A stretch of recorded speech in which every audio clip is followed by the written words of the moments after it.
আমেরিকার সেনা সরিয়ে নেয়ার ঘোষণার পর জার্মানির বিভিন্ন এলাকার মানুষের মধ্যে উদ্বেগ ছড়িয়ে পড়েছে।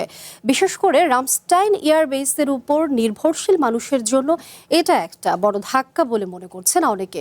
ইরান যুদ্ধ নিয়ে আমেরিকার প্রেসিডেন্ট ডোনাল্ড ট্রাম্প এবং জার্মান চ্যান্সেলর ফ্রেডরিক মার্জের মধ্যে সাম্প্রতিক বিরোধের জেরে ওয়াশিংটন এই সিদ্ধান্ত নিয়েছে।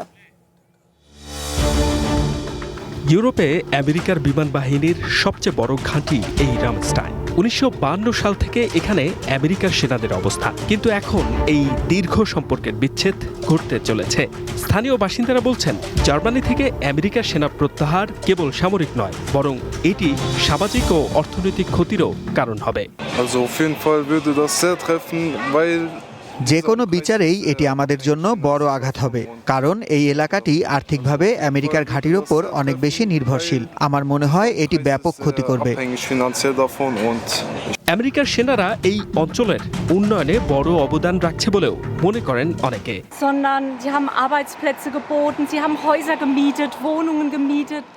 আমেরিকানরা কেবল আমাদের সমাজের অংশই ছিল না, অনেকে আমাদের সাথেই সাধারণ মানুষের মতো মিলেমিশে থাকতো। তারা কর্মসংস্থানের ব্যবস্থা করত, বাড়ি ভাড়া নিত। আমি আমার পরিবারের কথা জানি, এই বাড়ি ভাড়ার টাকা দিয়ে অনেকে তাদের ঋণের কিস্তি শোধ করেছেন। তারা এখনো এই অঞ্চলের উন্নয়নে বড় অবদান রাখছে।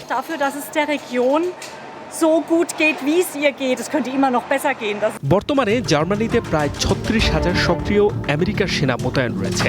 তবে পেন্টাগনের এই পদক্ষেপটি ইউরোপে আমেরিকার সামরিক উপস্থিতি কমানোর পথে এখন পর্যন্ত সবচেয়ে সুনির্দিষ্ট ঘোষণা। ওয়াশিংটনের দীর্ঘদিনের অভিযোগ, ইরান যুদ্ধে যথেষ্ট সহযোগিতা করছে না ইউরোপ। জার্মান প্রতিরক্ষা মন্ত্রী বরিস পিস্টোরিয়াস বলছেন, আমেরিকা তাদের সেনা প্রত্যাহার করে নিলে সশস্ত্র বাহিনী সম্প্রসারণের কাজ করবে জার্মানি। এই যে মাতাউল্লাহ, ওয়ান ইন্টারন্যাশনাল ডেস্ক।